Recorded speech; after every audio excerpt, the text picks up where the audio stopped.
ये कहानी है एक ऐसे शख्स की जिसे बचपन में खाना तक नसीब नहीं होता था। पूरे दिन काम करने के बावजूद भी कई कई दिन तक खाली पेट सोना पड़ता था।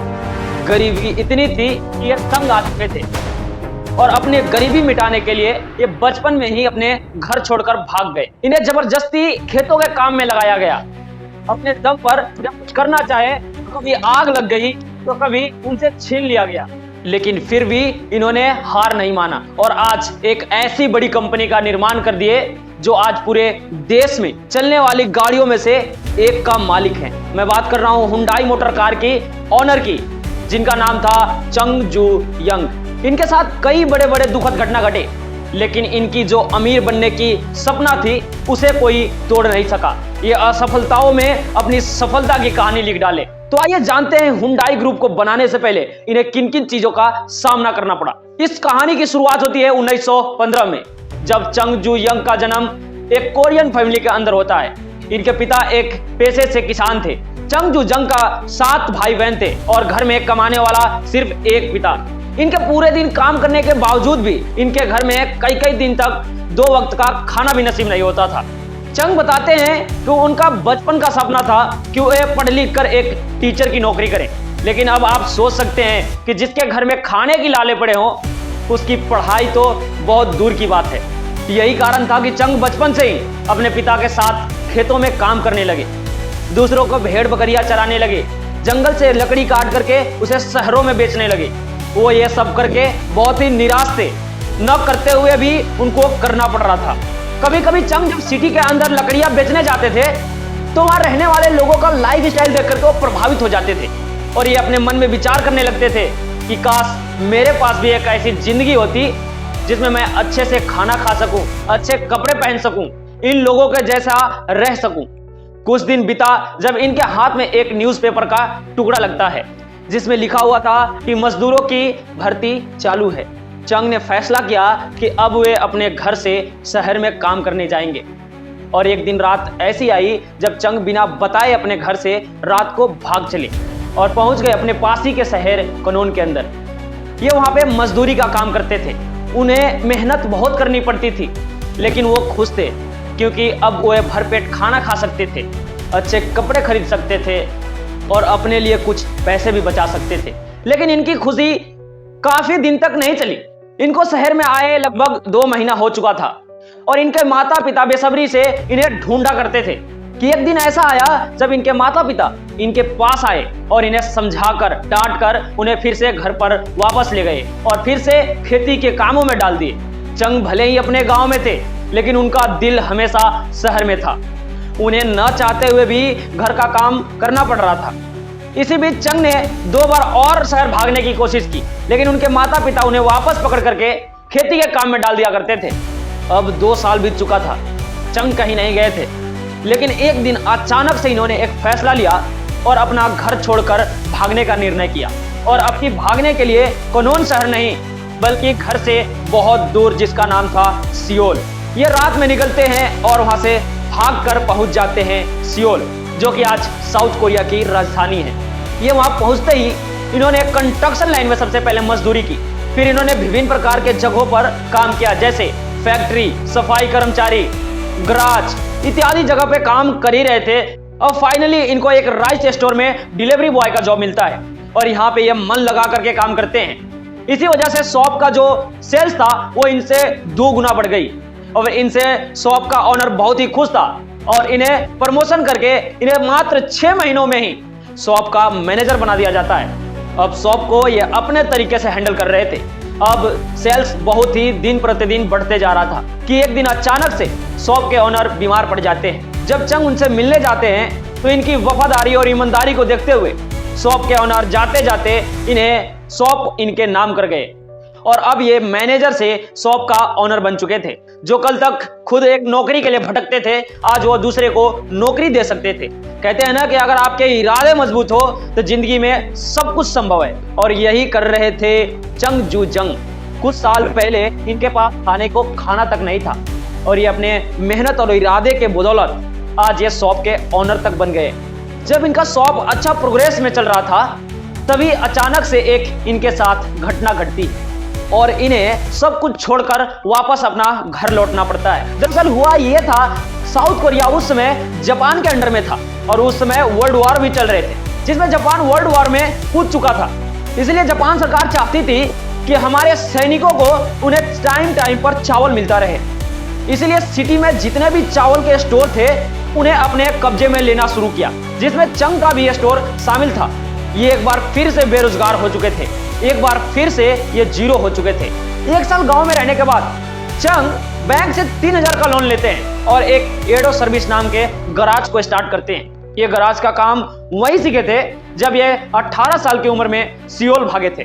लेकिन गराज खोलने के 1 महीने बाद ही इनके गराज में आग लग जाती है, जिसमें इनका दुकान और दुकान में मौजूद सभी गाड़ियां जल जाती हैं। चंग इस बार बहुत ही टेंशन में आ गए थे, क्योंकि इन्हें 3000 वोन का लोन भी चुकाना था और साथ ही साथ कस्टमर का जो नुकसान हुआ था उनका भरपाई भी करना था। ऐसे स्थिति में अगर कोई आम इंसान होता तो शायद वो वहीं से मूव ऑन कर जाता और ये काम को बिल्कुल ही छोड़ देता। लेकिन हमेशा की तरह चंग ने इस बार भी प्रॉब्लम को डट कर सामना किया और इस बार 3000 नहीं बल्कि 3500 वोन का लोन लेकर दुकान को फिर से चालू करने का सोचा। गराज खोलने के बाद इन्होंने एक चीज नोटिस की कि जो दूसरे गराज वाले थे उन्हें गाड़ियां ठीक करने में लगभग कई हफ्ते तक लग जाते थे। तो इन्होंने सोचा कि अगर स्पीड को मैं मेन ताकत बना लूं तो हमारे पास कस्टमर की लाइन लग जाएगी और ये स्ट्रेटेजी बहुत ही काम आई और देखते ही देखते ये उस शहर में सबसे नामी ग्रामी गराजों में से एक बन गए। जो गाड़ियां लगभग 20 दिन में ठीक होकर के मिलती थी वो इनके गराज से सिर्फ और सिर्फ 5 दिनों में मिलने लगी, जिसकी वजह से कस्टमर लगातार इनके पास आते रहे। सब कुछ सही चल रहा था। इसी दौरान चंग अपने फैमिली को भी अपने सियोल शहर के अंदर शिफ्ट कर लेते हैं। ये बड़े खुश थे क्योंकि इनकी लाइफ मजे में कट रही थी। लेकिन इनके साथ एक बार फिर से एक घटना घटती है जिससे इन्हें एक बार बड़ा झटका लगता है। जापान के अंदर जो वर्ल्ड वॉर चल रहा था, जापान को वर्ल्ड वॉर में हथियारों की जरूरत पड़ने लगी। हथियार बनाने के लिए जो आसपास के दुकानें थे उन्हें अपने कब्जे में लेना स्टार्ट किया और उन्हें लोकल प्लांट से जोड़ने लगे, जिससे उनका हथियार सप्लाई हो सके। और इसी कारण से इनका दुकान एक बार फिर से बंद हो जाता है और इन्हें वापस गांव लौटना पड़ता है। लेकिन इस बार चंग जीरो नहीं हुए थे, क्योंकि पहले से ये अब समझदार हो चुके थे और इस बार इन्होंने 50,000 वोन का बचत भी किया था।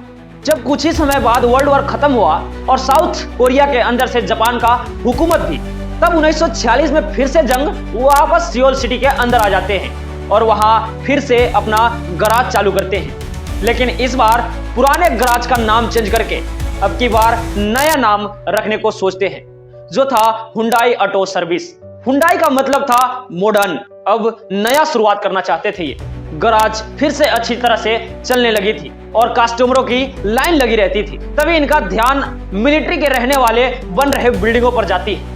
तब ये सोचते हैं कि हमें कंस्ट्रक्शन साइट के अंदर अब एंट्री करना चाहिए, क्योंकि चंग जब बचपन में मजदूरी करते थे तो वे उस समय ही समझ चुके थे कि कंस्ट्रक्शन लाइन में फायदा बहुत है और इसीलिए उन्होंने 1947 में हुंडई सिविल वर्क्स कंपनी को बनाया और कंस्ट्रक्शन बिजनेस में एंट्री करते हैं। शुरू में इन्हें छोटे मोटे काम मिलते थे, लेकिन 1950 आते आते तक इन्हें बड़े बड़े प्रोजेक्ट भी मिलना चालू हो गया।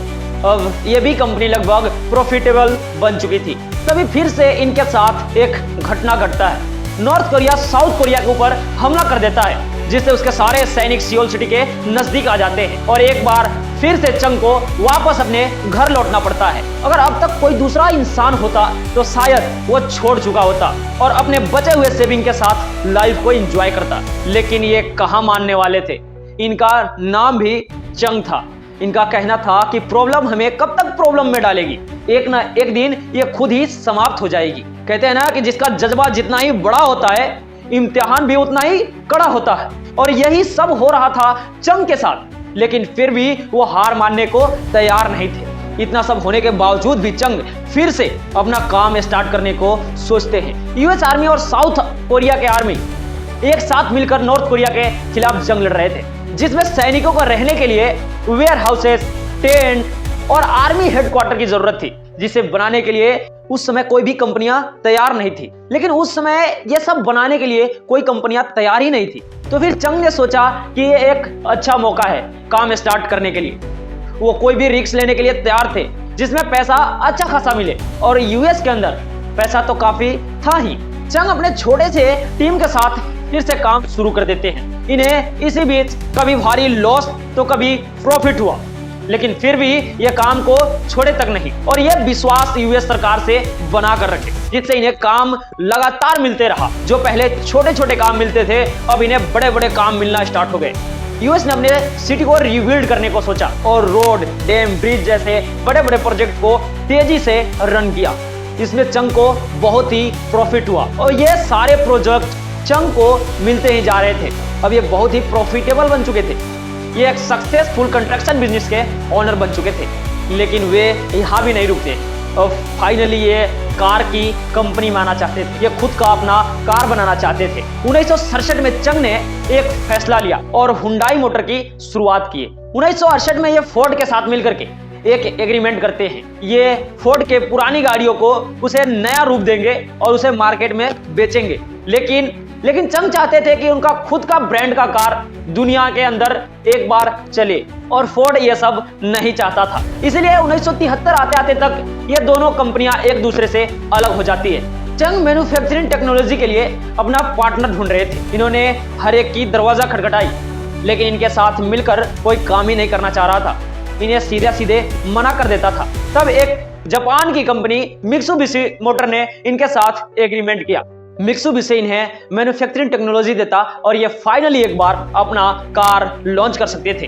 हुंडई द्वारा पहली बार बनाई जाने वाला कार था जिसका नाम हुंडई पोनी था। यह कार आते ही साउथ कोरिया के अंदर धमाल मचा देता है। कार के टोटल 60% मार्केट अकेले ही कैप्चर कर लेता है। ये उस साल इतनी कार बेच देते हैं कि वहां बेचे जाने वाले कारों में से सबसे नंबर 1 पर आ जाते हैं। लेकिन ये गाड़ी जितने ही साउथ कोरिया के अंदर ये सक्सेसफुल रही, ये बाहर में उतना ही ज्यादा फेलियर भी साबित हुई। इसका प्रॉब्लम ये था कि इसे धूप में चलने के बाद इसका रंग उड़ जाता था।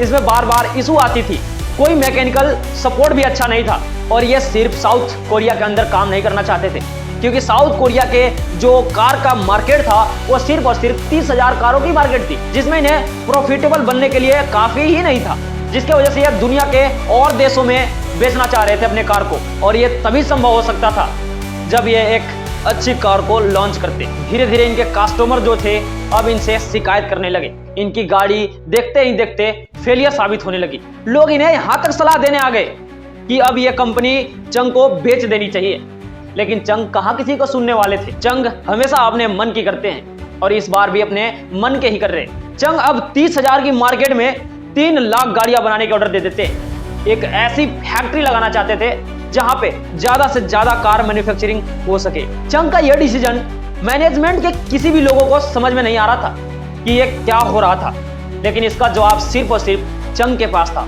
1982 में हुंडई छोटे बड़े चेंजेस के साथ फिर से एक बार पोनी 2 लॉन्च करती है। यह कार साउथ अफ्रीका के अंदर ही नहीं बल्कि और कई देशों में भी सुपर हिट हुआ, जैसे लैटिन अमेरिका, कनाडा और सारे देश भी शामिल थे। कुछ ही सालों में हुंडई ने 4 लाख से ज्यादा कार बेच चुका था और यह कंपनी फिर से एक बार प्रॉफिटेबल बन चुकी थी। लेकिन चंग चाहते थे कि इन्हें यूएस के मार्केट में अपनी कार की पकड़ बनानी है, क्योंकि दुनिया का सबसे कार का मार्केट यूएस ही था। फिर इन्होंने यूएस के अंदर जाके एनालिसिस किया और देखा कि लोग किस प्रकार के कार वहां पसंद कर रहे हैं, किस रेंज के अंदर कार को खरीदना चाहते हैं। फिर इन्होंने ऑब्जर्व किया कि यूएस के लोग नए गाड़ियों से ज्यादा पुराने गाड़ियों पर ज्यादा ध्यान दे रहे हैं, उसे ज्यादा खरीद रहे हैं। तो इन्होंने एक निर्णय लिया और उसी रेंज के अंदर एक गाड़ी को लॉन्च करते हैं जिसका नाम था हुंडई एक्सेल। ये इस कार को 5 साल गारंटी के साथ दे रहे थे। अगर इस कार के अंदर कोई भी इशू आता है तो ये खुद ही रिसोल्व करेंगे। इसी वजह से जो अमेरिका के लोग सेकेंड हैंड कार की ओर प्रभावित हो रहे थे, अब वो हुंडई के एक्सेल की ओर आकर्षित होने लगे। सिर्फ 5 लाख में इन्हें नई कार मिल रही थी, जो सेकेंड हैंड बायर के लिए ये एक ऑफर के समान था। 1986 में यूएस के अंदर हुंडई ने 1,70,000 कार बेच दिए थे। फिर 1987 में 2 लाख से भी ज्यादा कार बेच चुके थे। इन 2 सालों के अंदर हुंडई टॉप इंपोर्टेड कार बन चुकी थी। इससे पहले यूएस के अंदर कोई भी कंपनी आज तक इतना तेजी से ग्रोथ नहीं किया था। इसी के साथ हुंडई ग्लोबली टॉप कार कंपनियों में से एक बन गई। यहीं तक नहीं, भारत में सबसे ज्यादा बिकने वाली कारों में से हुंडई दूसरे नंबर पे आती है। एक गरीब इंसान जो अपने झोपड़ी से निकल करके आज लग्जरियस जिंदगी बिता रहा है, उसका सिर्फ और सिर्फ एक ही कारण था और वो थी उसकी जिद, हार न मानने की जिद, कुछ करने की जिद। और ये जिसके अंदर आ जाए वो एक न एक दिन कामयाब जरूर होगा। तो चलिए मिलते हैं अगले वीडियो में, अभी के लिए जय हिंद।